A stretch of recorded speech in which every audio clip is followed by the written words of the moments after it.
देखो dear student, कल हमने पढ़ा था कि relation between electric current and drift velocity, और आज हम पढ़ेंगे कल वाला संबंध था कि विद्युत धारा और अपवन वेग में संबंध I बराबर NEVDA था। लेकिन आज हम पढ़ेंगे कि अपवन वेग VD और धारा घनत्व, कल धारा विद्युत धारा थी, आज धारा घनत्व J में संबंध की relation between current density and drift velocity. अब आपको संबंध ज्ञात करूंगा। देखो पहले हम जानते हैं कि लिखूंगा वी नो दैट, हम जानते हैं कि धारा घनत्व के सूत्र से, किसके सूत्र से? धारा घनत्व के सूत्र से। धारा घनत्व का सूत्र क्या होता है? धारा घनत्व को J से प्रदर्शित किया जाता है, J बराबर I/A होता है। इसको इक्वेशन नंबर क्या दे दिया मैंने? फर्स्ट। फिर लिखूंगा कि विद्युत धारा और अपवन वेग में संबंध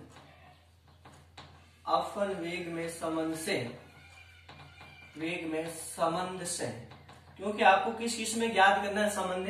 एक तो अपवन वेग और धारा घनत्व में संबंध ज्ञात करना है। तो धारा घनत्व में संबंध ज्ञात किया तो धारा घनत्व की परिभाषा सूत्र लगा दिया, J बराबर I/A।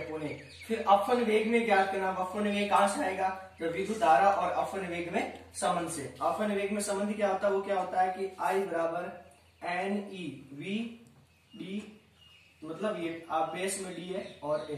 इसको इक्वेशन नंबर 2 लिखूंगा। समीकरण 1 व 2 से, समीकरण 1 व इक्वेशन नंबर 1 व 2 से इस I का मान, ये I का मान है, I का मान यहां रख दूंगा। तो क्या आ जाएगा कि J बराबर I का मान रखा मैंने NEV बेस में DA अपॉन A से A कैंसिल, तो J बराबर क्या आ गया? NEVD। यही क्या होता है कि धारा घनत्व और अपवन वेग में संबंध आ गया कि J बराबर NEVD आ गया। और ये क्या होता है कि अपवन वेग और धारा घनत्व में संबंध। और अगला आपके जो रिलेशन रहेगा वो किस किस में रहेगा कि विद्युत धारा और गतिशीलता में संबंध। किसमें? कि relation between electric current and mobility. अगला आपके एडिंग रहेगी कि विद्युत धारा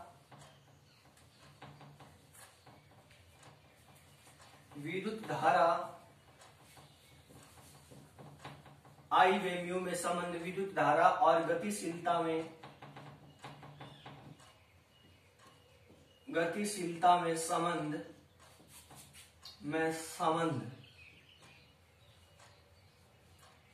गतिशीलता में संबंध। अब देखो ये संबंध क्या होता है कि विद्युत धारा और गतिशीलता में संबंध। तो विद्युत धारा में आपको जो संबंध दे रखा है, तो आपको पता है कि विद्युत धारा और गतिशीलता में वी नो दैट, हम जानते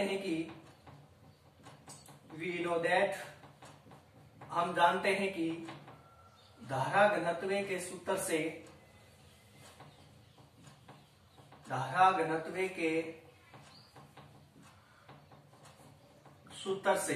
अब धारा घनत्व का सूत्र क्या होता है? J बराबर I/A, इक्वेशन नंबर 1।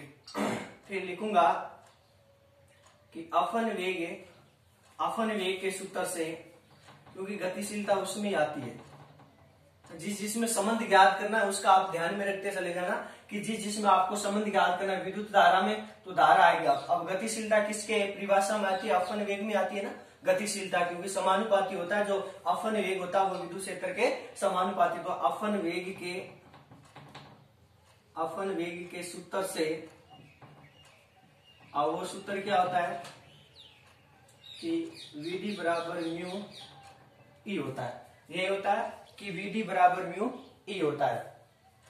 फिर समीकरण 1 व 2 से देखो, सॉरी धारा घनत्व में नहीं, इसमें कि उसमें संबंध से, धारा घनत्व में सॉरी कि अपवन वेग और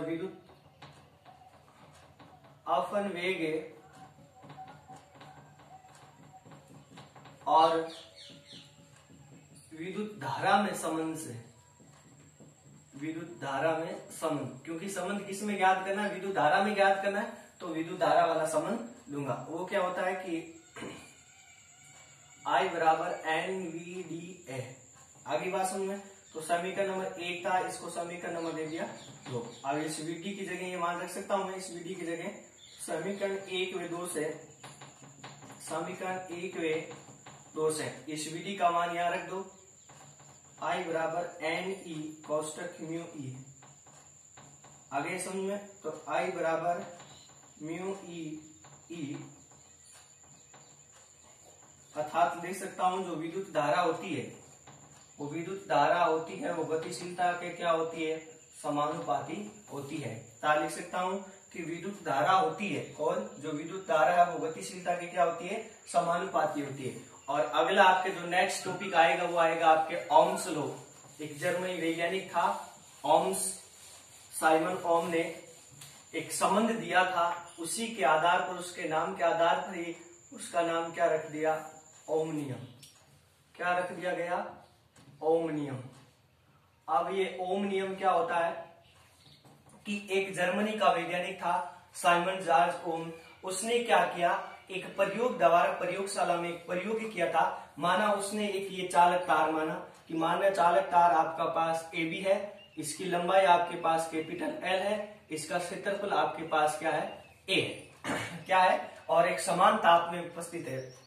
अनुप्रस्थ काट क्षेत्रफल A, लंबाई A और AB आपका क्या है, चालक तार है। तो ओम का नियम क्या होता है कि किसी भी चालक तार, कोई सा भी चालक तार होता है, मैंने AB माना, आप किसी भी चालक तार कि किसी भी चालक तार की भौतिक अवस्थाएं, अब ये भौतिक फिजिकल स्टेट क्या होती है, भौतिक अवस्थाएं, जैसे ताप होती है, ये भौतिक अवस्था होती है, ताप, लंबाई, अनुप्रस्थ काट क्षेत्रफल, ये दाब होती है, इसकी कुछ क्या होती है, चालक तारों की क्या होती है, भौतिक अवस्थाएं। जैसे केमिकल स्टेट भी अलग होती है। तो लंबाई, अनुप्रस्थ काट क्षेत्रफल की इस नियम के अनुसार साइमन जॉर्ज ओम ने बताया कि इस नियम के अनुसार, ये नियम किसने दिया था, ओम ने दिया था, इसलिए उसके आधार पर इसका नाम क्या रखा गया, ओम रखा गया।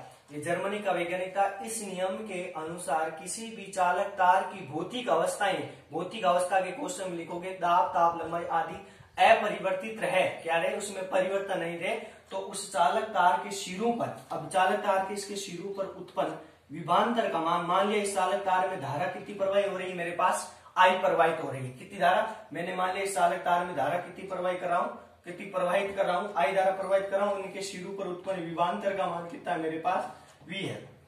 कितना है, इनके सिरों पर उत्पन्न विभवांतर का मान मेरे पास क्या है, दोनों सिरों पर V है। धारा कितनी प्रवाहित कर रहा हूं, I कर रहा हूं। तो इस पर इस उत्पन्न विभवांतर का मान, अब कितना विभवांतर का मान कितना उत्पन्न होगा, अब उतना ही उत्पन्न होगा जितनी उसमें चालक है, इसमें क्या बह रही है, धारा प्रवाहित हो रही है। मान लिया धारा 5 एम्पियर बह रही है, तो इसके सिरों पर वोल्ट विभवांतर भी कितना उत्पन्न होगा, 5 होगा। अर्थात समानुपाती होता है कि उत्पन्न विभवांतर का मान विद्युत धारा के क्या होता है, समानुपाती होता है। अर्थात लिख दूंगा V समानुपाती I। आगे बात सुन कि चालक तार के सिरों पर उत्पन्न विभवांतर का मान किसके समानुपाती होता है, उस चालक तार में प्रवाहित धारा के क्या होता है, हमेशा समानुपाती होता है I, V समानुपाती I। अब आपको पता है समानुपाती नियंत्रक मिटेगा, उसके स्थान पर कोई ना कोई क्या आएगा, आपके पास नियंत्रक आएगा। तो V बराबर यहाँ पे जो नियंत्रक आता है वो क्या आता है, आपके पास R आता है। जहां R क्या आपके पास, जहां R चालक तार का प्रतिरोध है, रेजिस्टेंस क्या है आपका पास, प्रतिरोध है, क्या है, प्रतिरोध। तो यहां से प्रतिरोध का मान कितना आ जाएगा, R बराबर V अपॉन I। तो प्रतिरोध की परिभाषा यहां से भी दे सकते हो आप कि प्रतिरोध वैसे क्या होता है, प्रतिरोध किसी भी चालक तार के, माना कि इसमें I धारा प्रवाहित हो रही चालक तार में, कि किसी भी चालक तार में धारा प्रवाहित करी, धारा के मार्ग में जो अवरोध या रुकावट पैदा होती है उसे ही प्रतिरोध कहा जाता है। मतलब प्रतिरोध, मतलब रोध उत्पन्न करने वाला, रुकावट करने वाला प्रतिरोध कहा जाता है। लेकिन इसके अनुसार देखो, यदि इस I का मान 1 एम्पियर ले रहा हूं, कितना 1 एम्पियर ले रहा हूं, तो उस चालक तार के सिरों पर उत्पन्न वोल्ट को ही क्या बोला जाता है, विभवांतर कहा जाता है। मान लिया किसी भी चालक तार में 1 एम्पियर की धारा प्रवाहित करने पर उसके सिरों पर उत्पन्न विभवांतर को ही क्या बोला जाता है, उस विभवांतर को ही क्या बोला जाता है, आपको पता है कि विभवांतर को क्या बोला जाता है, प्रतिरोध कहा जाता है। यहां से मात्रा क्या आ जाएगा, वोल्ट बटे एम्पियर, और इस वोल्ट बटे एम्पियर को क्या बोला जाता है, ओम कहा जाता है। इसकी विमा देखो, यहाँ से विमा हो जाएगी, वोल्ट की विमा कितनी होती है, M1L2T-2 और A-1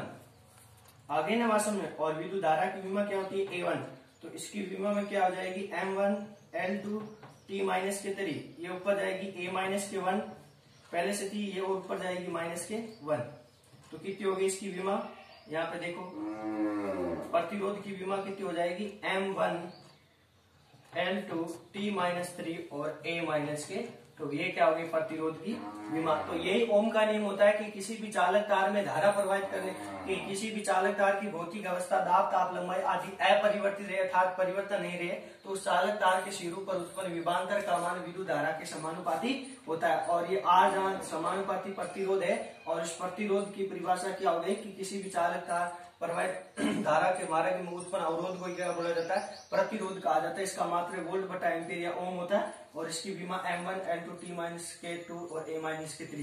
फिर 1 वोल्ट 1 ओम की परिभाषा भी लिख सकते हो यहाँ से, 1 ओम की डेफिनेशन ऑफ 1 ओम।